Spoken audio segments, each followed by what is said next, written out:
Good morning, everyone. In today's weekend video, I'd like to go through a list of oversold stocks that have high short interest as well. We'll go through the entire process of how to run the scan, how to find short interest, all that good stuff. But first, let's start with the S&P 500. The reason why we're looking for this scan is we had a bit of a pullback last week, or at least over the past now 2 weeks almost. With the pullback, we've tagged the line we were looking for. That was the 1272 Fibonacci extension. We had that at 371.94. That was the area we were looking to tag and then bounce from. The candle on Thursday came all the way down to 371.88, so fairly close. And so far, we have a bounce from there. Now, if you're working with this idea in mind that we're looking for this existing trend to continue resuming, so that's an overall bullish trend, then this would have been a decent spot to expect a bit of a bounce from. So far, we've gotten that, and now we're going to dive a bit deeper, looking for oversold stocks, so narrow down our focus, and then narrow it down even further with high short interest, looking to find really the stocks that are most likely to take advantage of any kind of bounce in the markets here, where it would be a bit more exaggerated. All right, so let's start first with running the scan. So I'll come into our scan tab. For all of our volatility box members, I'm just running the edge signal scan with two other fairly simple criteria. The ending volume had to be 500,000 or greater, and our bid has to be greater than $10. Now, once we run the scan result, you'll notice we have the same 212 results. I can copy all of these stocks, come into an Excel sheet here. Let me get rid of this so I can walk through it from scratch. I'll paste in this list. And here we can essentially just create a comma separated list by using a formula called B1, and then we'll add that with a comma at the end or append it. And then now I apply that to all of the cells, and we have a comma separated list of all of the stocks that currently have an edge signal as of Friday's activity. Now I'll come back into the charts tab here, and let's load in our short interest scanner. I'll paste in the entire list. Let's now sort by highest short interest. And you'll notice at the top of the list here, we have ESPR, then Fizz, RVLV, Twink or Hostess brands. We've taken a look at this before.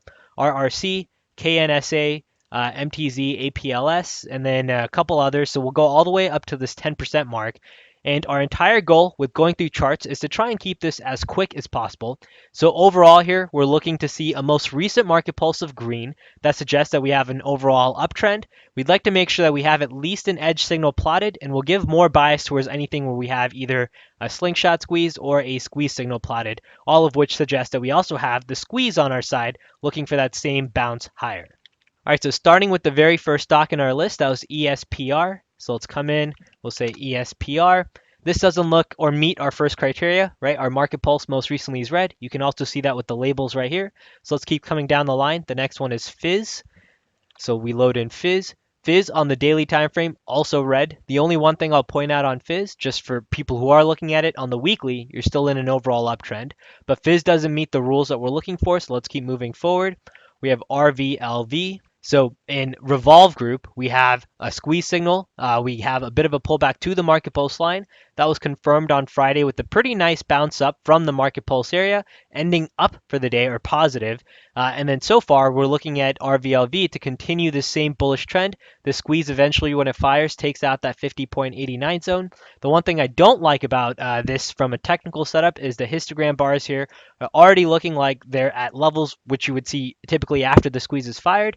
So that's the one ding against it if we check this on the weekly time frame chart as well. Weekly time frame also looks like it's starting to ramp up higher. And the one other thing that we can add before we move on is, let's say, volume standard dev. Apply this. We'll see we had recent volume with a pretty nice up move on 225, but that was pretty much it. Since then, volume has been fairly muted. All right, so we have RVLV so far that looks fairly interesting. That's Revolve Group. Now let's move on to Hostess. TWNK also looks fairly interesting, right? We've held the market pulse line so far. You see the squeeze looks like it's starting to increase momentum. So far, that's just been a chop around the actual market pulse line. For the most part, we have bullish signals, an overall uptrend. So Hostess brands would be another one where we'd be looking at the same bullish sort of move on the backs of short interest. Keep that in mind. So far we have TWNK and RVLV that look interesting. Now let's move on to RRC. RRC also looks fairly interesting. We have an overall bullish market pulse. We have the most recent bullish edge signal confirming this. So far, the squeeze looks like it's also forming, coming into a weekly time frame chart here.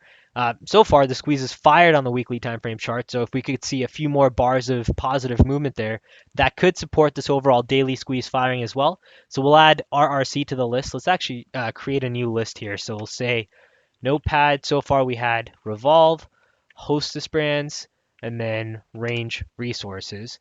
Now we have KNSA next. So if we come in, a lot of these are companies I've never heard of at least. But anyways, Kinixa Pharmaceuticals here. Technicals wise, we see a similar setup here, right? So far we have a slingshot squeeze. That squeeze has yet to fire, so it's just been building upwards momentum. Now we're headed back down into the negative momentum period. We have the edge signal confirming this. We've so far held the market pulse line. So this would be another interesting one to add in. Not sure how I feel about a pharmaceuticals company, but it does have high short interest. So our entire goal here is to just create a list. Now we keep coming down the line. We have MTZ and APLS next. So let's go through that. MTZ also looks interesting, also has the squeeze signal here. I would give MTZ bonus points almost, if you will. So let's say MTZ, squeeze signal. So after MTZ, next up on our list, we had APLS and then BHVN. APLS, not as interesting. Our market pulse is most recently red. BHVN, also our most recent market pulse was red, so I'm just going to skip that. Our entire goal here is to be as focused as we can. We already have a fairly large group of stocks, and we have finally last two CPB, which is Campbell Soup. Campbell Soup also red market pulse line, and then finally we conclude with Ruby.